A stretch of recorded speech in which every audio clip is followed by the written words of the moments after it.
केंद्रीय आरोग्यमंत्री जगत प्रकाश नड्डा यांनी संसदेच्या हिवाळी अधिवेशनाच्या पार्श्वभूमीवर महाराष्ट्रातल्या खासदारांची क्षयरोगमुक्त भारताचे समर्थन करणारे खासदार या विषयावर महत्त्वाची बैठक बोलावली होती। न्यू महाराष्ट्र सदन इथं झालेल्या या सत्रात लोकसभा आणि राज्यसभेच्या खासदारांनी क्षयरोगाच्या विरोधातल्या ऐतिहासिक लढाईचं नेतृत्व करण्याच्या आपल्या संकल्पाचा पुनरुच्चार केला। देशानं 2015 ते 2024 दरम्यान क्षयरोगाच्या प्रमाणात 21% घट नोंदवली असून ती जागतिक दराच्या जवळजवळ दुप्पट आहे। या गोष्टीची नोंद घेत क्षयरोग निर्मूलनात भारतानं केलेल्या प्रगतीची नड्डा यांनी प्रशंसा केली।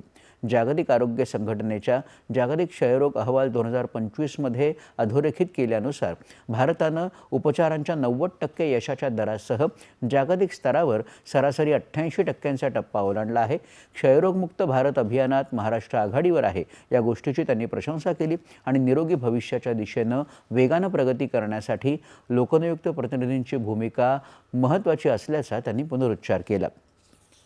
केंद्रीय आरोग्य मंत्र्यांनी महाराष्ट्रातील खासदारांशी संवाद साधताना क्षयरोगाचं निदान आणि उपचारांना गती देण्यामध्ये भारतानं केलेल्या लक्षणीय प्रगतीवर प्रकाश टाकला।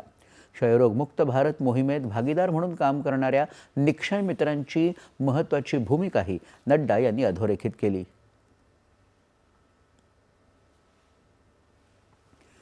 महिला आणि बालविकास मंत्रालयातर्फे 100 दिवसांच्या बालविवाह मुक्त